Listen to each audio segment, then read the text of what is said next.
नमस्कार दोस्तों, Haryana study I Q YouTube channel पे आप सभी का बहुत बहुत स्वागत है। और आप लोगों ने थंबनेल देखा होगा और यहाँ पीछे भी आप देख सकते हैं।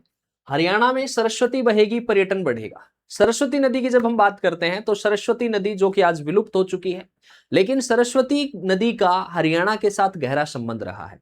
जब हम बात करते हैं ऋग्वेद की, जो कि हमारा सबसे पुराना वेद है, ऋग्वेद में सरस्वती का वर्णन है। सरस्वती के बारे में कहा गया है कि यह जो नदी थी, यह पर्वतों के जो शिखर हैं उनको तिनके के समान उठा के ले जाती थी। दूसरी बात करते हैं तो महाभारत में नरकातारी तीर्थ जो है, नरकातारी तीर्थ जो है सरस्वती नदी पर होता था।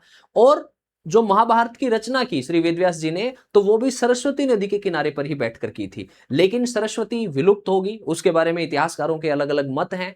ठीक है, कि सरस्वती सूख गई और अब इसको पैलियो चैनल, पैलियो का मतलब होता है वेरी ओल्ड, कि सरस्वती के अवशेष हमें मिलते हैं। जब सरस्वती के अवशेष देखते हैं तो एक मुगला वाली गांव है यमुनानगर में, वहां पर सरस्वती नदी के साक्ष्य मिले हैं। और अब सरस्वती नदी को दोबारा से पुनर्जीवित करने के लिए सरकार काम कर रही है। और आपको पता होगा कि हरियाणा सरस्वती हेरिटेज बोर्ड भी बनाया गया 2015 में। मनोहर लाल खट्टर की साहब की जब सरकार होती थी, और हरियाणा के जो मुख्यमंत्री होते हैं वो उसके चेयरमैन होते हैं। तो उसी के तहत अभी रिसेंटली आप जो है वो हमारे मुख्यमंत्री नायब सिंह सैनी जी ने और सरस्वती नदी के लिए कुछ घोषणाएं की हैं। और क्या कुछ ये खबर है, क्या कुछ ये न्यूज है, उसके बारे में अब शुरू करते हैं, स्टार्ट करते हैं। देखो, तो सबसे पहले देखें तो खबर है, हरियाणा सरकार ने प्राचीन सरस्वती नदी के पुनर्जीवन, जल संरक्षण, भूजल पुनर्भरण और धार्मिक सांस्कृतिक पर्यटन के विकास के लिए एक वृहद महायोजना की समीक्षा की है। मुख्यमंत्री की अध्यक्षता में हरियाणा सरस्वती धरोहर विकास बोर्ड की बैठक में नदी के प्रवाह को पुनर्स्थापित करने और बुनियादी ढांचे के विकास के लिए कई महत्वपूर्ण निर्णय लिए गए। ठीक है, क्योंकि यदि सरस्वती को पुनर्जीवित किया जाता है तो एक तो जो ग्राउंड वाटर रिचार्ज है वो होगा, और दूसरी बात, जो पर्यटन है उस पर्यटन को मुख्य रूप से बढ़ावा मिलेगा, क्योंकि सरस्वती ऐतिहासिक नदी है, ऋग्वैदिक काल की नदी है, प्राचीन नदी है, लोगों की आस्था का प्रतीक है। तो उससे जो हमारा रिलीजियस टूरिज्म है वो रिलीजियस टूरिज्म इंक्रीज होगा। उसके बाद कहता है यहां पर कि सरस्वती सरोवर का निर्माण, कि हरियाणा के कुरुक्षेत्र यमुनानगर क्षेत्र के निकट 350 एकड़ में एक विशाल सरस्वती सरोवर का निर्माण किया जाएगा। और इसके मुख्य जलाशय से लगभग 10 लाख क्यूसेक मिट्टी की खुदाई का कार्य पूरा हो चुका है। ठीक है, तो ये एक जलाशय बनेगा, रिजर्वोयर, रिजर्वोयर यानी कि जहां वाटर को स्टोर किया जाता है। और टोंस नदी से जल संयोजन, टोंस नदी बेसिन और बरसाती खोलों के अतिरिक्त जल को सरस्वती नदी तक लाने के लिए आईआईटी रुड़की एक विस्तृत तकनीकी रिपोर्ट और ब्लूप्रिंट तैयार करेगा। तो ये काम हो रहा है आईआईटी रुड़की के साथ मिलकर। टोंस नदी जो है, जब हम टोंस की बात करते हैं तो टोंस नदी जो है वो यमुना की सहायक नदी है। यमुना निकलती है, एक जगह पड़ती है आदि बद्री, वहां से यमुना आती है और यमुना में टोंस मिलती है। एक लोकेशन है कलसी, कलसी पे आके। एंड इवन टोंस में जब यमुना से मिल रही होती है तो टोंस में जो अमाउंट ऑफ वाटर होता है वो मोर देन यमुना होता है, यमुना नदी से अधिक होता है। एक बात और ध्यान रखेंगे कि यमुना नदी पहले सरस्वती की सहायक नदी होती थी, लेकिन सरस्वती जब ये टेक्टोनिक इफेक्ट हुए तो उसकी वजह से ये जो यमुना रिवर है, यमुना रिवर ईस्टवर्ड आ गई, गंगा की सहायक नदी होगी, और सरस्वती नदी जो थी वो सरस्वती नदी सूख गई। कुछ इतिहासकारों का ऐसा, कुछ ज्योग्राफर्स का ऐसा मानना है। और अब हम टोंस नदी को कनेक्ट कर रहे हैं और इसके लिए आईआईटी रुड़की जो है वो एक ब्लूप्रिंट तैयार करेगा। कहता है अगला, शून्य प्रदूषण नीति। इसके लिए नदी में किसी भी गांव या नगर का अशोधित अनुपचारित सीवेज नहीं गिरने दिया जाएगा। विशेष तौर पे कहा गया है that untreated sewage water from any village or town will not be allowed to discharge in the river। कि जब तक सीवेज जो होगा, जो सीवेज ट्रीटमेंट जब तक नहीं हो जाएगा तब तक उस पानी को सरस्वती नदी में नहीं डाला जाएगा। सीवेज ट्रीटमेंट संयंत्र जो होते हैं, एसटीपी जो होते हैं, उनका रख रखाव और नियमित संचालन नगर निगम, पंचायती राज और सिंचाई विभाग के संयुक्त समन्वय से होगा। ठीक है, यानी कि इस मेंटेनेंस के लिए, एसटीपी के मेंटेनेंस के लिए जो कोऑर्डिनेशन होगा म्युनिसिपल कॉर्पोरेशन, पंचायती राज और जो इरिगेशन डिपार्टमेंट है वो मिलकर करेंगे। उसके बाद कहता है पिहोवा और आदि बद्री का विकास। ये जो आदि बद्री है, आदि बद्री यमुनानगर में पड़ता है। और जब सरस्वती नदी मानते हैं कि सरस्वती जब हर की दून से, सरस्वती निकलती थी, हर की दून से निकल कर आती थी, और हरियाणा में जब सरस्वती प्रवेश करती है तो वो आदि बद्री से ही प्रवेश करती है। आदि बद्री यमुनानगर में पड़ता है।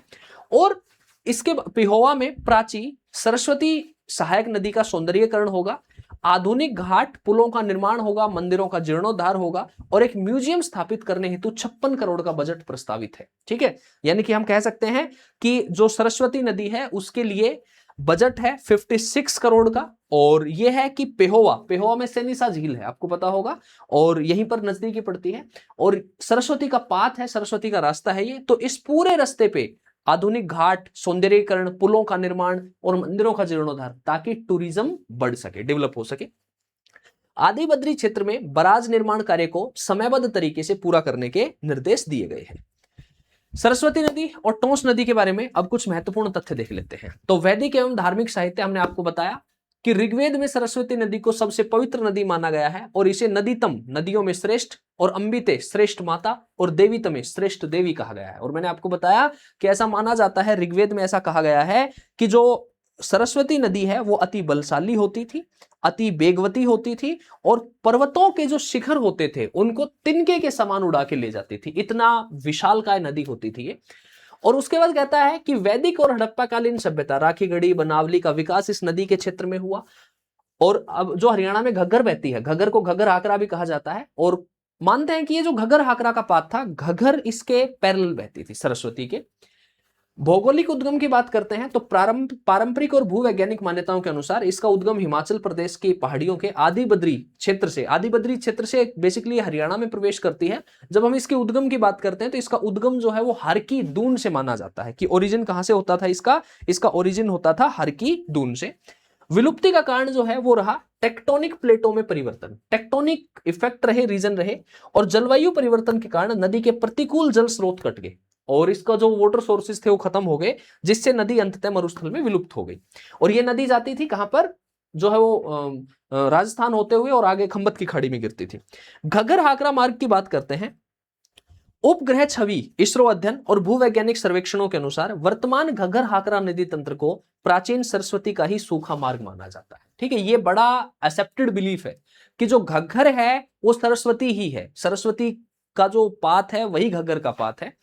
और टोंस नदी की बात करते हैं तो यमुना नदी की सबसे बड़ी सहायक नदी है, उत्तराखंड में बंदरपोच पर्वतमाला से निकलती है यमुना नदी। और मैंने आपको बताया टोंस जब गिरती है यमुना में, कलसी में आके, at that point of time Yamuna में पानी कम होता है, टोंस में पानी ज्यादा होता है। तो ये क्या है, ये हमारे एग्जामिनेशन पॉइंट ऑफ व्यू से कुछ इंपॉर्टेंट मार्ग, इंपॉर्टेंट वो है।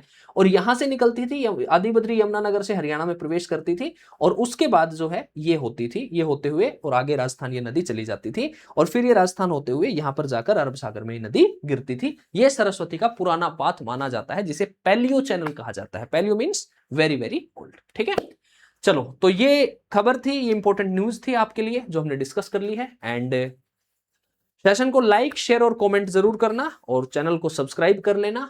और हरियाणा सिविल सर्विसेज के लिए आप जो भी लोग तैयारी कर रहे हैं, प्रिपरेशन कर रहे हैं, तो हमारा जो आरंभ बैच है वो आरंभ बैच में आप इनरोल कर सकते हैं और अपनी तैयारी आगे बढ़ा सकते हैं। Bye bye, see you, take care, best of luck.